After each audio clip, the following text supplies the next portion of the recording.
Good day, friends. Today I am here to present before you some individualistic points about India. Thanking first of all Mr. Prasanna Kannan from Chennai, who is the sponsor of today's talk. I shall present before you not facts which you do not know. Probably most of the points you will be knowing. I am rather reminding of them to you. This talk is mainly meant for an Indian audience. I don't mean to hurt the feelings of any non-Indian. I don't mean to degrade any non-Indian country. This talk is designed to kindle up the feelings of patriotism in the hearts of Indians. First of all, let us talk of the Himalayas. Hima means snow, Alaya means place, residing place of snow. Himalaya means that.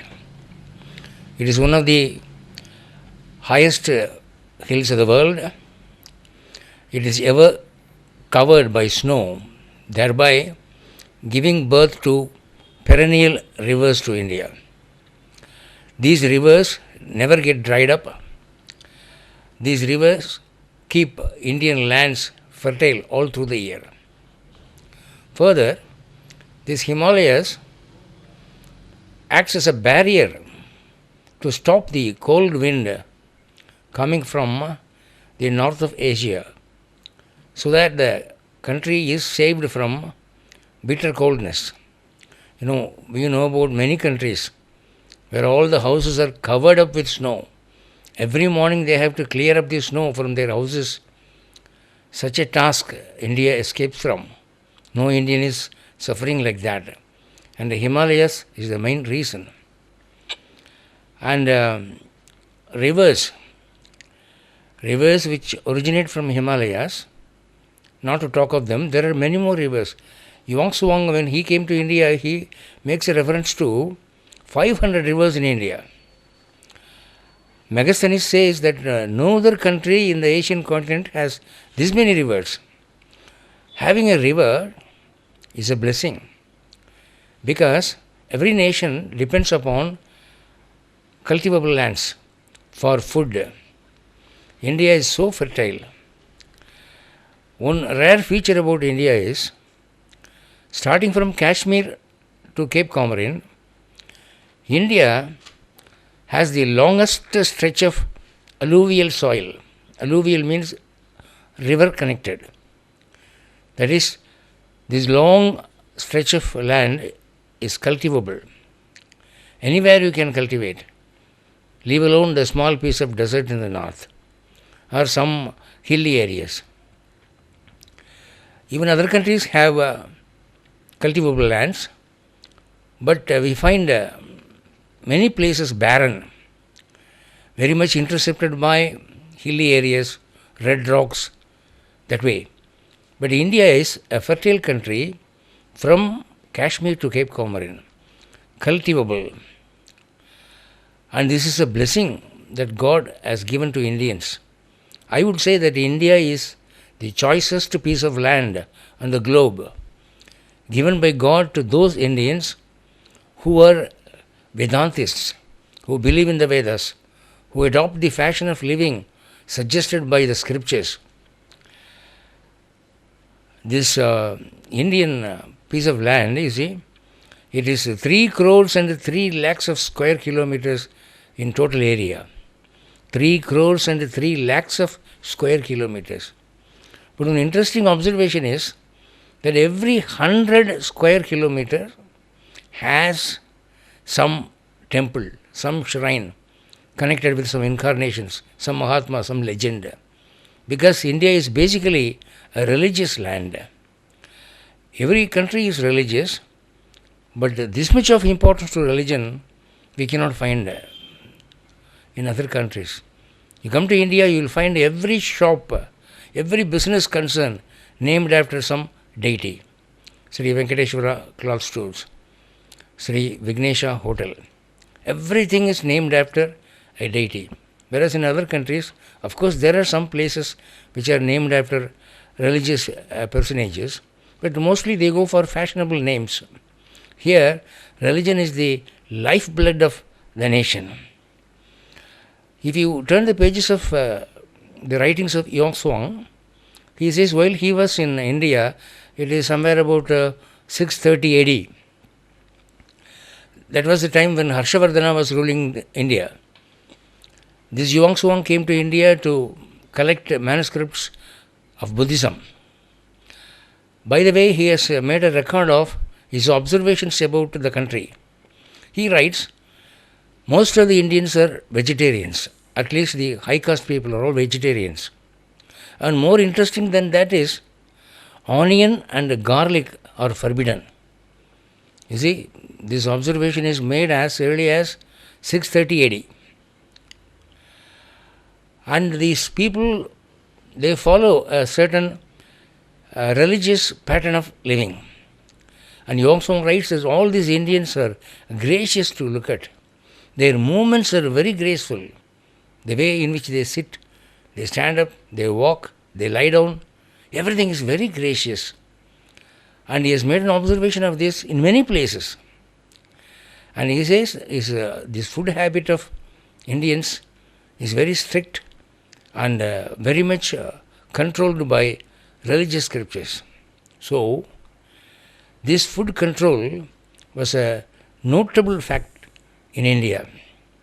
Whereas we come across in other countries people eating frogs, snakes, cobras, crocodiles and whatnot.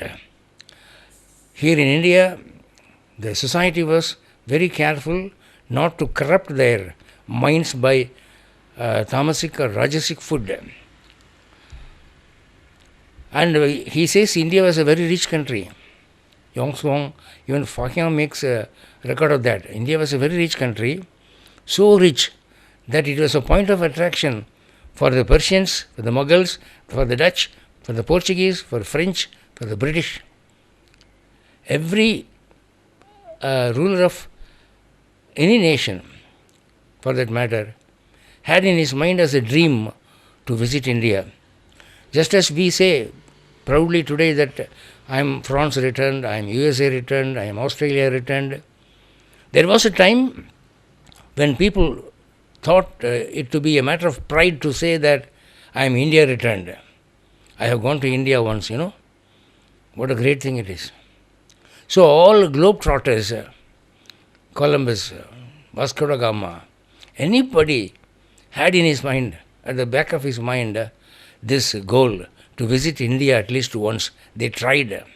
Whether they succeeded or not is a different question. India was highly spoken of with a laudable praise as a land of gold, as a land of diamonds, as a land of temples, as a land of cultured people. India was never a country of aborigines and nomads as some historians present. No, it's a wrong information. Fahyang speaks about the richness of India. This Ghazni Muhammad, when he invaded India, he had to invade 17 times to empty the gold stock in a particular place. Somnath temple, that area, the temple's door itself was made of gold. Gold was in plenty, abundantly available. While in other countries, animal skins and cattle were used as coins, India was using original gold as coin. And upon the faces of the coin, the emperor's figure was sculpted. And even today we get samples of such coins. And in those days, for their attire, dress, kings wore golden ornaments to the maximum possibility. You please refer to the sculptures of those days. The kings looked maximum bedecked with golden jewels. Gold was very freely available. So much of gold was there. And coming to the cultural and religious side, India was one country which could withstand the impact of foreign agencies. For 1,000 years, the Mughals ruled India. For nearly 400 or 500 years, the British ruled. Buddhism sprang from here. Jainism took its birth here. But in spite of all this, even today, only 12% of the population is formed of Muslims, 3% Christians, and the remaining 3 Jains and Buddhists. Because here the faith of the land was Vedanta. People believed in the Vedas. That Hindu faith was like a strong rock standing along the shore of an ocean. No amount of waves could move that rock. Even if the whole ocean comes flooding and dashes against that rock stood strong, firmly footed on earth. Such was the Indian faith. Because India believed in the tolerance of the faiths of others. Indians never went criticizing other religions. They rather appreciated the good elements of other religions. They were never fanatics. Hindus never said that our way of living is the best. A Hindu never said that the other's way of living is wrong, whereas others took fancy in such imaginations. Because of this tolerance, because truth was with Hinduism, Hinduism is long-lived. Many schools of thought came here but returned defeated. Then coming to linguistic side, which is the most ancient language of the world? Sanskrit. UNESCO has recognized that Rig Veda is the most ancient human literature. No language can claim seniority above Sanskrit. Take for example the word iron, the black metal in English. The word iron comes from the German word Eisen. Eisen. Once again, German belongs to the Brahmi group of languages. Sanskrit is more ancient. In Sanskrit, what is the word for iron? Is. The word is becomes Eisen in German. In English, it becomes iron. There are some intermediary languages between Sanskrit and English. They are Greek, German, French, and Latin. So, a word journeys through these languages to attain the Celtic form, namely English. So, we can find the word navy comes from the Sanskrit word nava.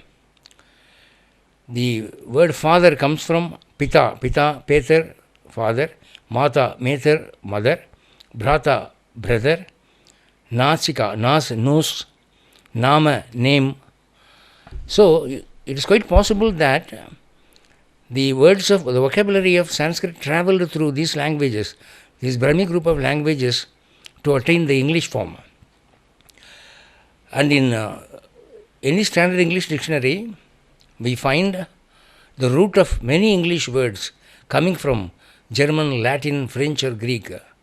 And if you go to those original words, they resemble very much in sound, in pronunciation, their equivalents in Sanskrit. King Alexander had dreams about India. He had as his goal visit to India.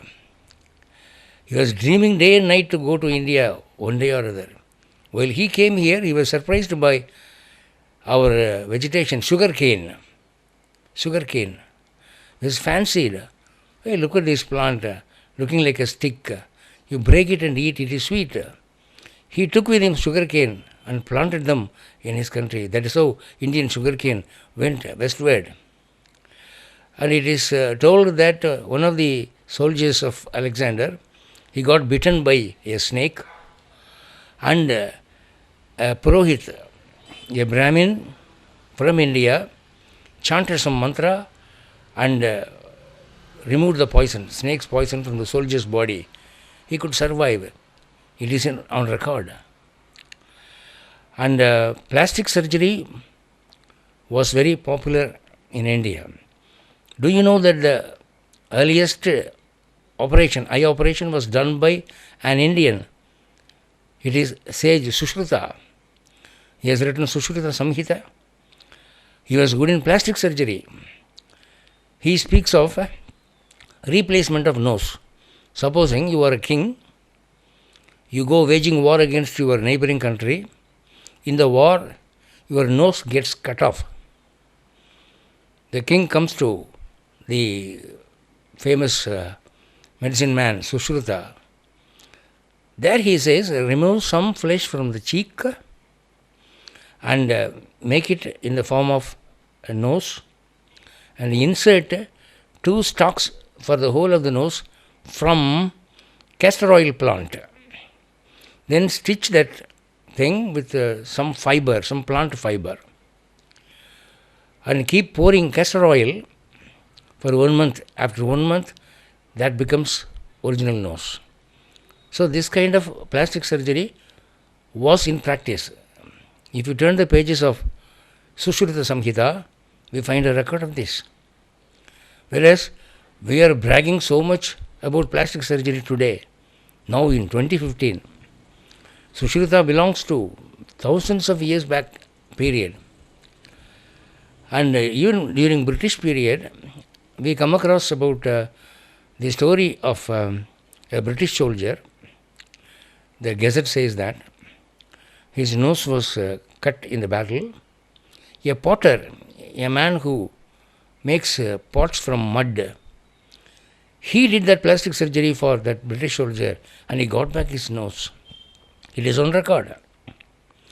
And Indian saris were exported to Rome and Greece, and there are records for that. Coming to the present condition, India is retaining cultural unity. Do you know that there are 1,652 languages being spoken in India today? The latest condition is that India has 1,652 languages. But from Kashmir to Cape Comorin, India is one country, one unit, one homogeneous society. How is it?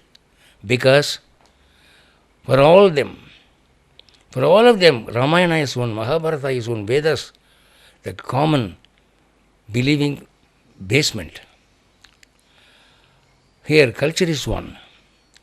The way of dressing might differ a little, the language may differ, but the basic Hindu faith is common. And culture is being maintained. Even today, in this modern days, there are women who would not allow their hand to be shaken by a new man. A man belonging to the masculine gender cannot come and touch an Indian woman just like that. She won't allow it. That cultural barrier is there. Whereas there are societies today, we find on the day of wedding, after the wedding is over, a long queue of men will be waiting to kiss the new bride. And that is their ceremony. The question remains, whose bride she is. Whereas in India it is not possible. That cultural restriction is still being maintained. Now, even today, India is the largest producer of medicinal plants. Rig Veda speaks of hundreds and thousands of plants. Even today, Indian medicinal plants are exported to USA, Germany, Japan and France. Cosmetics and medical preparations are made out of them. India is called as the botanical garden of the world. We find vegetation in all nations. You go to Africa, you find thick forests. We do. But plants which are useful for human consumption as medicine are more found in India than in any other country. Every plant has been labeled by Indian rishis and every plant has been allotted for a particular use. This is good for that disease, that is good for this disease. They have classified all botanical families. And such a big record you cannot find anywhere. Then, coming to the contribution of India to the world, among numericals, 0 was discovered by India. The place value of 0. India said, you read the books of Bhaskaracharya, is a mathematician, a world famous genius in maths. You just write 1, you add 1 0, what happens? Its value becomes 10 times more. 1 more 0, another 10 times. You keep adding zeros after one number, the value keeps on increasing. The interesting thing is, individually, left to itself, 0 has no value. 0 means 0, nothing. But once it is placed after a number, its value increases by tens of times, as many times as you write. This discovery was done by India, was made by India. So 0 is the donation of India. Place value of 10 was found by Indian mathematicians. Then coming to algebra, trigonometry, geometry and calculus. If you read the mathematical books of Indian literature, we find the source for even Pythagorean theory here. Then what we use as a binary number system in modern computers was originated in India. Pingala speaks of that binary number system. Then value of pi, it was explained by Aryabhatta. The pi is infinitely valuable in the science of mathematics. Long before Pythagoras was born, Pythagorean theory was prevalent in India. Bodhayana explains it. While building temples, temple towers, while building palaces, this theory was appointed. So, Pythagoras was born much later. Then Newton's theory of gravity was known to Indians hundreds of years before Newton was born. What is the name of a planet? A planet is called as Graham. Graham means that which attracts something, that which has gravitational force. So Indian astrologers said that planets are positioned in the cosmos by their mutual gravitational force.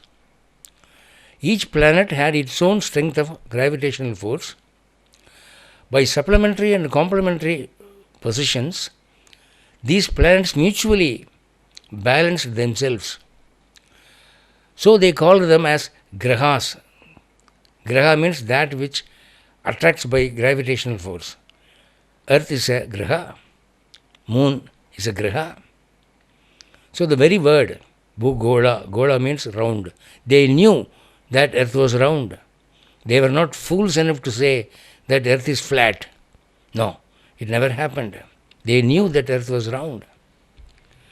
Then they also knew that the earth took 365 days to rotate once.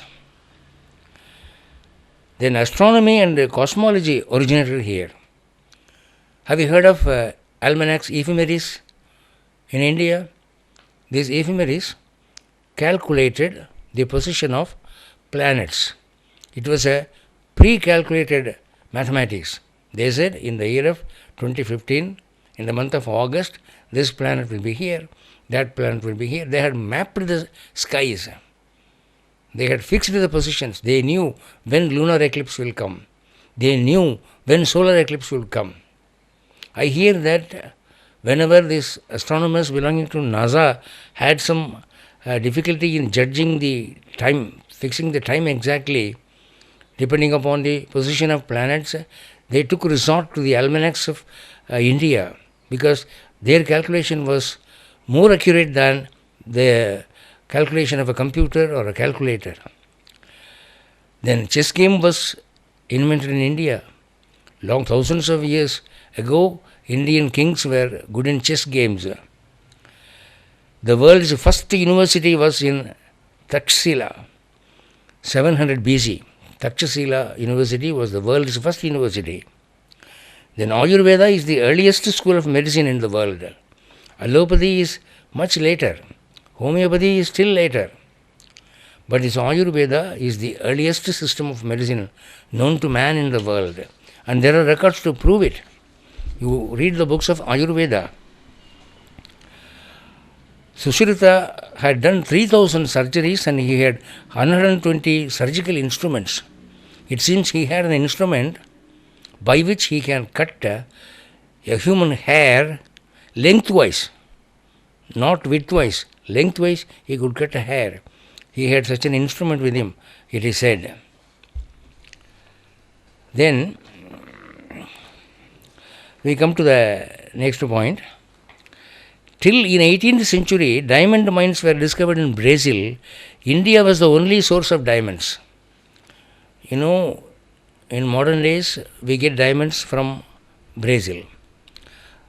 Such mines were found out in the 18th century. But till then, India was the supplying center for diamonds. You turn the pages of Ramayana or Mahabharata or Kalidasa's Kavyas, we find kings using ratnas, diamonds. Diamonds were very freely used.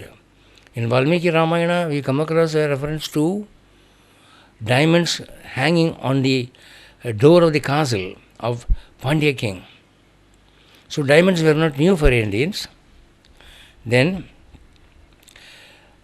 we believe that Marconi discovered wireless radio, but 14 years before Marconi discovered it, J.C. Bose in India had discovered it.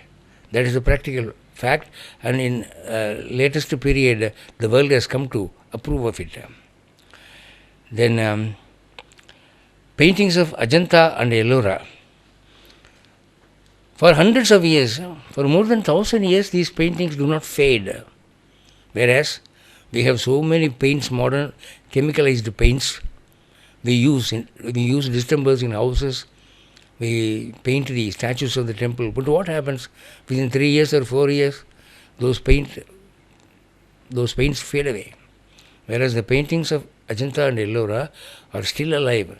No one knows what kind of paint they used. It is written on palm leaves, as we find in the Saraswati Mahal of Tanjore. Juices of plants and flowers were used, and we don't know the secret. They had known about it. Then, while writing about King Harshavardhana, Yuan Song says, King Harsha sacrificed sleep and food in discharging his kingly duties. He was such a just king. He was very much interested in the welfare of the people. Just think of modern politics and compare it with the mentality of the kings of those days. Wang Suang writes, King Harsha would not sleep. He would forego his food, but he was interested in the welfare of the citizens. He would always roam about. He would find what is needed for whom. He was interested in fulfilling their desires. Then he also writes, people were very honest, sincere in mentality. Indians were very sincere, very honest, spiritually cultured, morally cultured. They had a God-fearing tendency. They were not like cavemen. You know, some people excavate from the Mohenjo-daro and Harappa. They take some dolls in the hands and come to a decision that Indians were all like aborigines. They belong to Stone Age people. No. Probably that some areas were backward. It does not mean the whole India was like that. And Wang Suang makes an observation that the king levied taxes only to the limit of one-fourth of the income of anybody, even if he is a rich man. Even if he is a multimillionaire, the tax did not go above one-fourth of his income. So, no chance of black money. Whereas in modern days, we have all wrong theories. Supposing I am a rich man, 85% of my income I should pay as tax. So, what I do is, I try to hide my income. Black money generates. Whereas in those days, there was no black money. Then, we come to the next point, namely, King Harshavardhana's army. Yongzong says he had 50,000 infantry, 6,000 elephants, and 1 lakh horsemen. For such a huge army, he could give feeding and support. And high-class people spoke only Sanskrit for their daily usage. Sanskrit was a spoken language, he says. You know, Sanskrit's grammar is very tough. One reason why English became popular all over the world is English grammar is very easy. The vocabulary of English is easily countable. Whereas you come to Sanskrit, oh, what a tough grammar we have to study before mastering that language. But such a language they had mastered, and they could converse daily in Sanskrit. And he speaks of the Nalanda University, which had 10,000 students. They were given free food, clothes, bed and stay. 1,500 lecturers were there. Multivarious subjects were taught, he says. And such an educated and enlightened country India was in those days. Then, coming to today, the modern India, even today, in Kolar gold fields, we find 55,000 kilograms of gold deposited. We have gone deep into the mine, as deep as 3 kilometers. More than 60,000 carats of diamond is produced every year. India is the world's 9th largest steel producer. India's cement industry is the 2nd largest in the world. India's fertilizer industry is the 3rd largest in the world. So, even in modern days, India is trying to compete with the bygone days. Why I am insisting upon this is, India has been blessed by nature and God. But the only thing is, Indians are not happy to be Indians. An Indian prefers to be born as a Japanese, as a British, as an American, or belonging to any country which is technologically advanced. That sort of thirst has sprung up of late. It's a very pathetic position, I would say. If he just thinks about the greatness of India, the past and the present, he can very easily bring back those golden days. He can make India once again as the leading nation of the world. It's all in the hands of the citizens. And I would make a reference to few world famous Indians. Buddha, Gautam Buddha. He was the originator of Buddhism. Mahavira, he began Jainism. King Ashoka, who ruled the whole of India, and he was a staunch Buddhist, he travelled the seas and went to Ceylon and Burma to spread Buddhism. And King Ashoka's reminiscences are still available. Then Chhatrapati Shivaji, he was a challenge to the Mohammedan kingdom. For Aurangzeb, he was a terror dream. Aurangzeb, the unquestioned monarch of India, was a permanent headache, had a permanent headache in the form of Shivaji. He could not do anything to him. Then Guru Nanak's preachings are world famous. Then talk of grammarian Panini. It was he who wrote the first book on scientific linguistics. You know, we people believe that a language is born just by human practice. Two men are there, they belong to the Stone Age period, and they start making noises.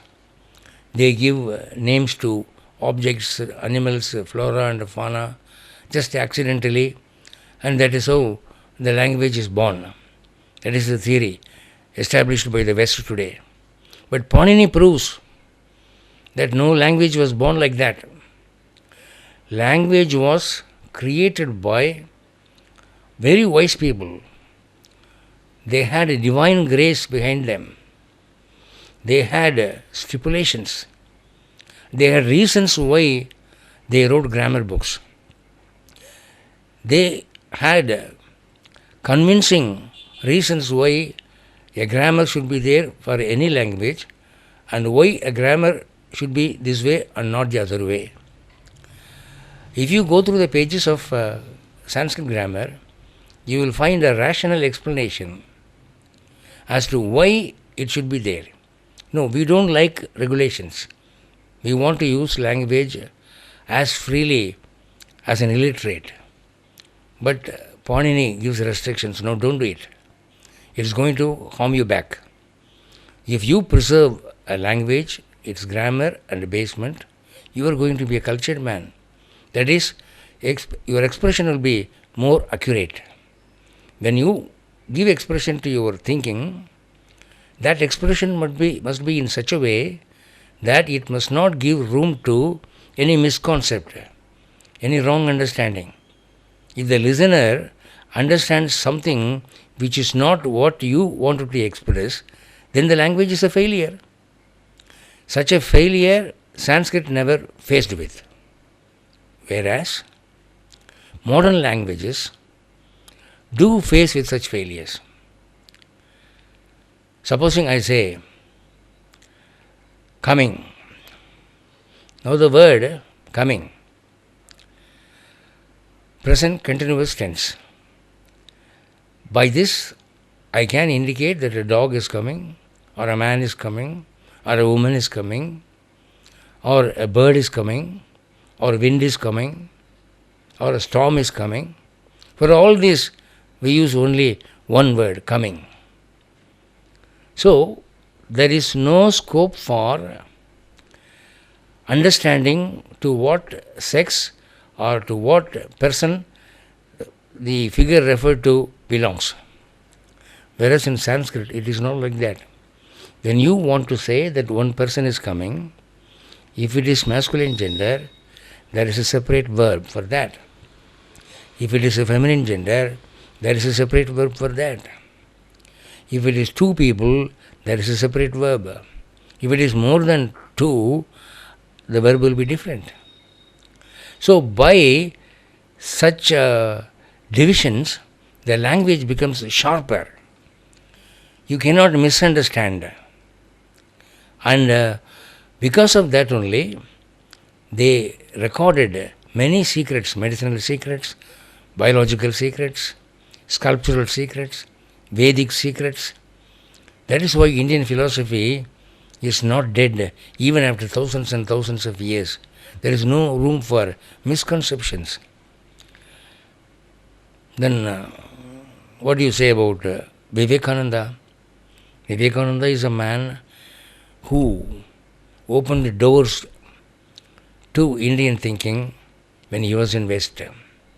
The West was thinking that India is a very backward country, a dark continent, people who need civilization, people who have to be taught about culture. But he went and proved that India is not like that. Until today, his powerful speeches are matchless, and there is nobody who can challenge his speeches. The ideas he gave out are international, are permanent and everlasting till now. And how about Dr. S. Radhakrishnan, an international philosopher? He wrote 2 books named Indian Philosophy, 2 volumes in which he sums up the whole Hinduism, all systems of philosophy. He was very fluent in English. He was thorough with the systems of philosophy of India. And very many people, very many genii belonging to other nations became his students. He taught them all. And he proved how India was never bowing before other countries in knowledge. India has been donating knowledge of philosophy, of religion, of soul, and way of living to the world. He has proved it. Then coming to the industry, the first modern iron industry was started by Jamshedji Tata. He is a world famous man. Then Jagdish Chandra Bose, he did research in botany. It was he who proved in the international scene that plants have sensory capacity. Plants can experience pain and pleasure. What a beautiful way in which he presented the idea. He said, if you want to be angry with your wife, if you want to punish her, if you want to beat her, but you cannot beat her with your hand, it will be too crude and coarse. So you want to punish her by beating her with a rose flower, with a stalk. He says, don't do it. Do not beat your wife even with a rose flower, because who knows who will suffer more. You think that your wife will suffer, but I say the rose flower will suffer. That is the way he presented the botanical sensory capacity. A great man. So this Jagdish Chandra Bose, then comes Srinivasa Ramanujam. He belongs to Tamil Nadu, is a mathematician. Great genius, a mathematic genius. His statues are found in Western universities. How fast in calculations. He was faster than calculators. And he could demonstrate before an audience the greatness of mathematical games. He brought out some facts which are very, very interesting even for children. He said, you take the number 9. What is the greatness of number 9? If you multiply 9 with any number, that number will end up in 9. For example, I multiply 9 by 3. What is the result? 27. If you add those two numbers, 7 plus 2, 9. That way, if you multiply any number with 9, the result will end up in 9. That is the greatness of 9, he said. He brought about the mystic capacity of numbers. He said the game of numbers is not accidental, man. It's a great science. There is a certain rhyme and rhythm in the arrangement of numbers. The science of numbers is something, a branch of knowledge par excellence. And he was thorough with that. And his mathematical calculations, his theorems, are unequaled by any other genius coming after him. Then take Vikram Sarabhai. He is the founder of Indian space program. Sarabhai. He is a world famous man. Then comes our M.K. Gandhi. This M.K. Gandhi was a puny figure. He was lean, he had no teeth, he was an old man, he had one towel around his waist, one towel over his chest.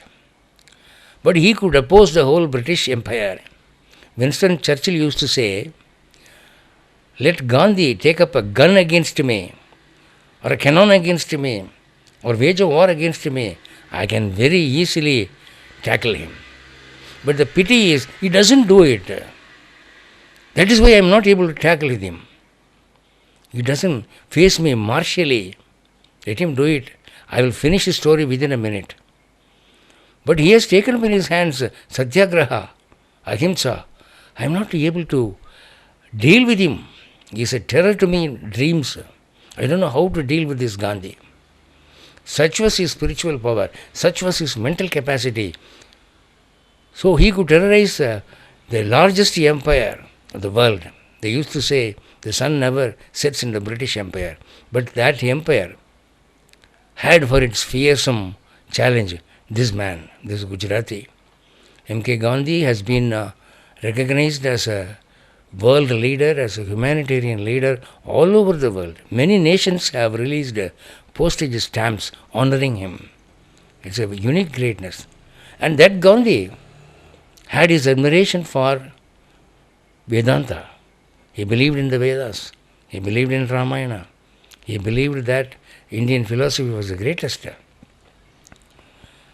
Then coming to literature, Kalidasa of the olden days, Rabindranath Tagore of modern days, Sarojini Naidu, she was the Nightingale of India, then Thiruvalluvar, then Kamban, Sage Vyasa, then Valmiki.